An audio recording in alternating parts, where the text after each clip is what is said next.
Hello, I'm Edward Sebombo. This is Mityana, Uganda. I want to welcome you to Bobo Eco Farm here in Lagala, a farmer training center.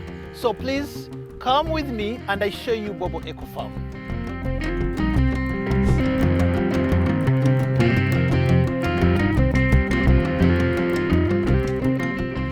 I want to show you the place where we are doing our mealworm production. This is the center where we do mealworm farming. You can enter with me.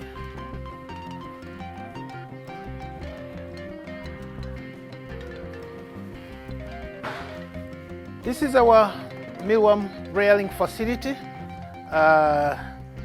Joel and Juliet, my colleagues who run this place, and you can see one of the things they do is to separate the life stages, to separate the pupa stage from the larval stage, and then we have like the larval stage of the mealworm, and this is about to be ready for harvesting. And so this is the place where we produce. This facility is, we are growing the stock, but it is able to produce up to 11 tons of mealworm per month. That is the capacity of this facility.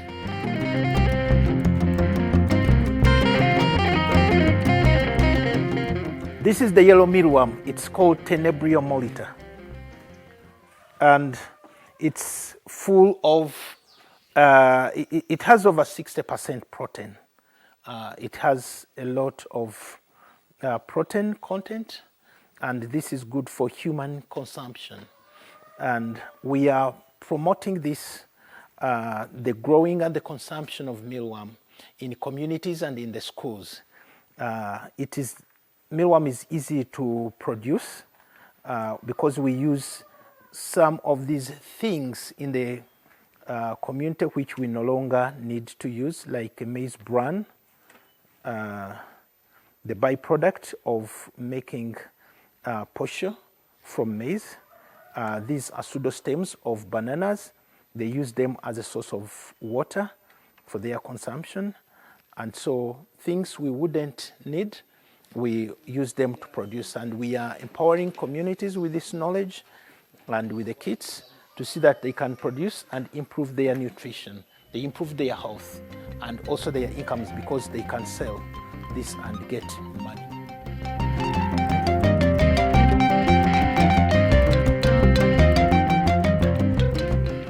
This is the yellow mealworm production facility at Bobo Eco Farm. The yellow mealworm is for human consumption. We raise these insects to feed our children and all community members to improve their nutrition. Yellow mealworm is a very easy insect to raise. We raise them on crop waste and crop byproducts of food processing, like maize flour. When we are processing maize flour, we have maize bran. We feed maize bran to the yellow mealworm, but we also go to the garden and pick the pseudostems of bananas, the banana peels, and we feed them as a water source. So they are easy and cheap to raise. The mealworm here, when we at this facility, we have a capacity for 10 tons per month, and we are building it up. But again, our stock, we support the schools, we support the communities.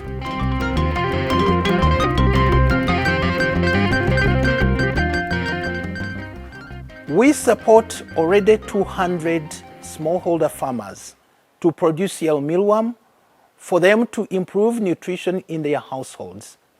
We produce also, the farmers produce mealworm to sell so that they can improve their incomes.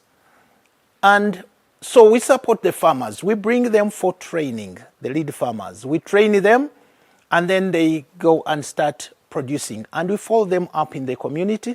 Right now we have 2 community centers, one in the refugee settlement and another one in the host community.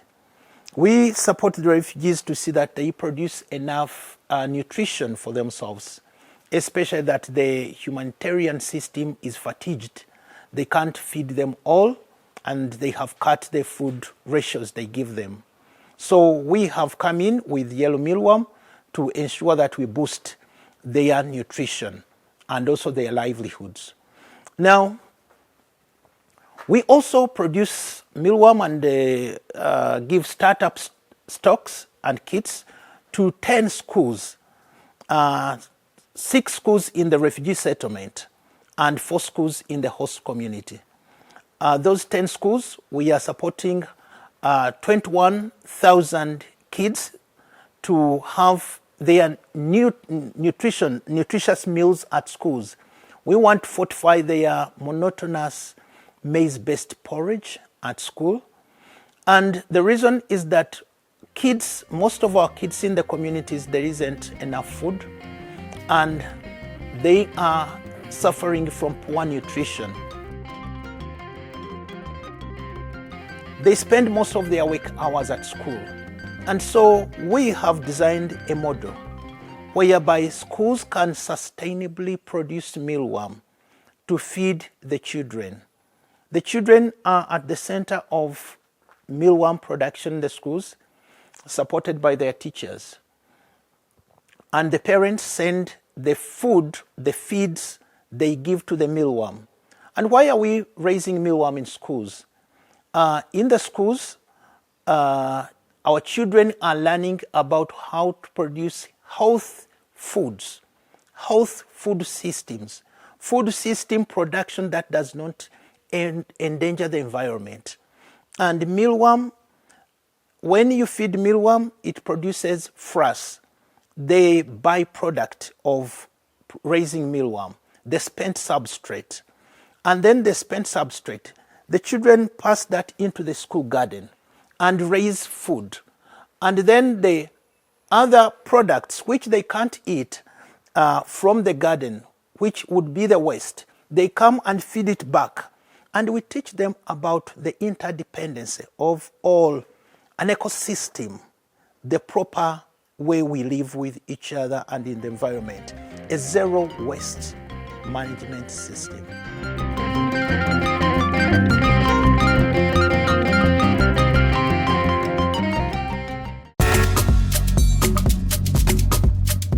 My name is Luima Elijah.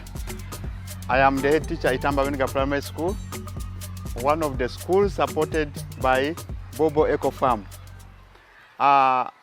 Under this program of mealworm, we have 10 schools. And the 10 schools, we came together, we formed an association whereby we have a committee. So that committee, I happen to be the chairperson of that committee. So I am heading all these 10 schools where Bobo Eco Farm is operating and supporting mealworm project. Okay, it is important. This project came on board way back in 2019. So at first we had a fear, but later there was sensitization. First of all, the teachers within these schools, we thank Bobo Farm because it took us to the main farm. We went and benchmarked, we enjoyed, we actually looked at the importance of this program because, first of all, the mealworm project provides protein. When you get those insects and then you crush them, you mix them into the porridge, then the learners take and then they get that protein of 60% and above. Then the other side, this project is good because it helps in the learning process. Our learners go there and learn, for instance, the life cycle of insects. They learn physically by looking at what is happening.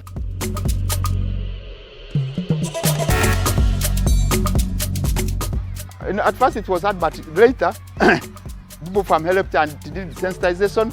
It began with teachers. Then from teachers, the PTA members and the school management. These are the committees which govern the schools. So they were brought on board, then they showed us the advantage. So now we picked up the idea. Then from picking the idea, the project is actually good.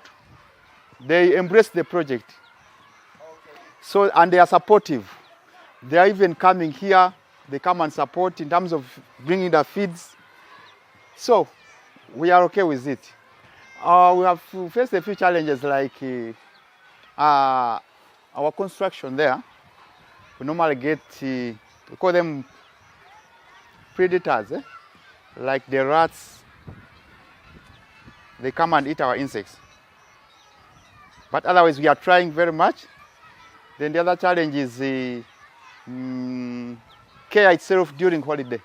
When we are here during teaching and learning, we are able to care because we have a club with the patron. We care, we do the sorting and what. But the problem comes when it is holiday. Some of our teachers, they go for learning. Our learners are at home, so we face the challenge of now taking care of the project. But all in all, we are trying.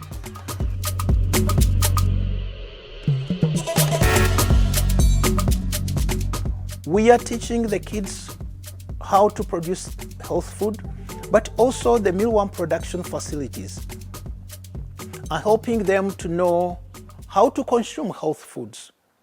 We are doing a lot of training for kids so that we will not have in the future to teach the adults.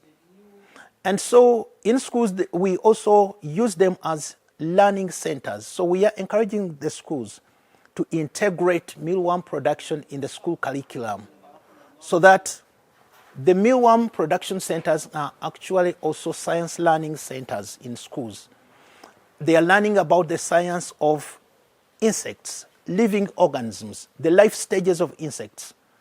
But also they are learning about how different life species in the environment support and depend on each other. How the mealworm depends on the crops, how the crops depend on the fertilizers for mealworms, how the humans also interact with the two of those, the plants and the insects, and also animals. So they are science learning centers. So we give them a kit, and they are also managing the different life stages. Mealworm is a very good species of insects to rear for human nutrition, because apart from the fact that they breed, they are terrific, they can multiply a bit much faster, their nutritional content, their protein levels are really high. Mealworm has up to 40, between 40, can fluctuate between 40 to 60% protein. And so they compete favorably with other sources of protein. And yet you have less inputs into the system. And so, also the process of preparation and what, they are much, much easier. And so it is a very good source of protein for kids. For example, if you want to compare it with other protein sources, it beats chicken, it beats eggs, it beats beans, it beats meat, beef. It's much, much, much higher than all of those sources, yet it is the cheapest to produce.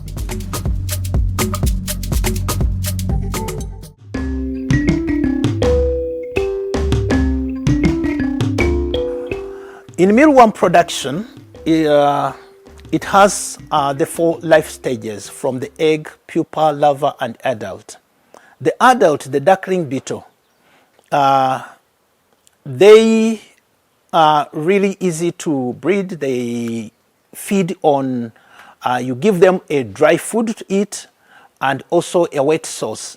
The dry food, mainly we have the maize bran, those who have wheat bran or maize cobs crushed, you can feed them, give them to eat, and also a leafy, any like a plant source that has water in it, either a pseudo stem of a banana peel, a cabbage leaf that you don't want to use, or any other product, you can give them and they live on that and they can multiply. Now what we do is the bedding you give them, the dry food source, is their medium to lay eggs as well. And so they lay eggs in there, and what we do, we just remove them, put them into another container, and leave the substrate somewhere to allow the eggs to hatch. And they can supply you with eggs for up to 3 months. The optimal, their highest production levels are up to 2 months, but they can push up to 3 months, and then they die off. But up to that time, they have given you a lot of eggs, and we harvest eggs twice a week. And so from there, then we transit to the eggs.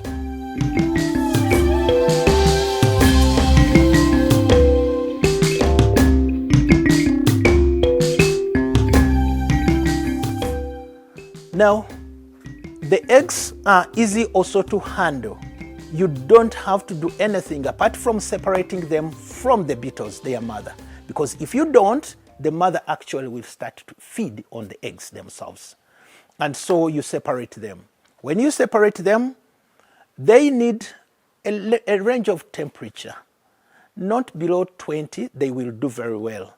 Still they do. They hatch, but they take long in transit before they hatch. But 7 days they have started hatching the eggs, and you just leave them there till they start to become big enough to be taken off through the mesh, because you just pour all the containers on the mesh so that the eggs, the young larvae, now the hatchlings, can remain on top and the spent substrates can go through. And then you start to feed them, because they were still feeding in the other substrate where their mothers left them as eggs. Now we start to feed them so that they grow much faster.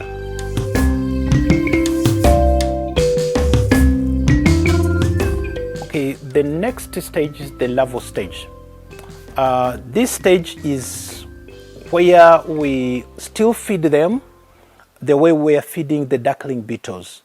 They need a dry food source and a wet source of food.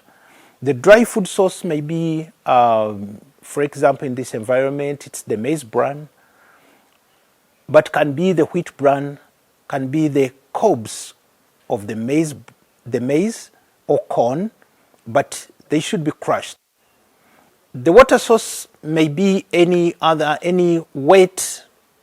source of any plant source that is wet, like banana peels, like cabbage leaves, any fruits, all those they can eat.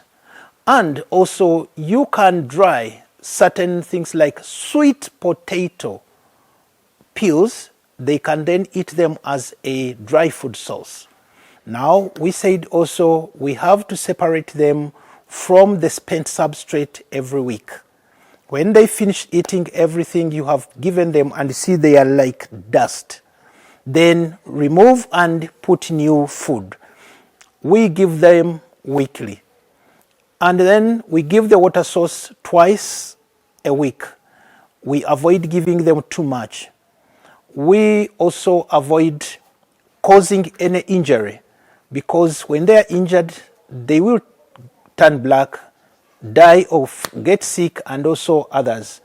We care about what we put in, because this is food, and we have to avoid introducing contamination in the food value chain.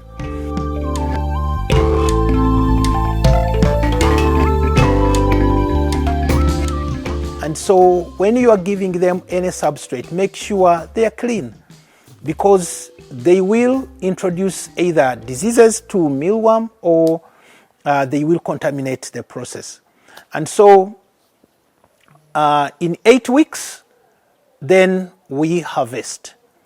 And when you harvest, then you go kill them and process and eat.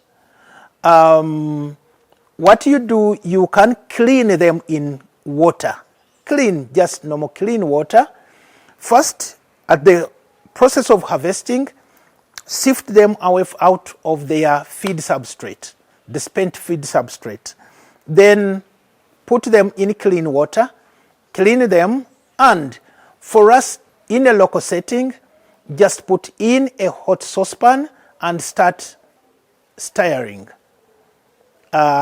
roasting. When you roast, then you just introduce salt or any other seasoning you want to use, then you have a very good meal. But you can pound them and you can use them as flour. That flour can be used in sauce. That flour can be used in porridge. And so you can also make sure that the roasting was thorough, was proper, so that they can keep long when you pound them. And so that is the simple process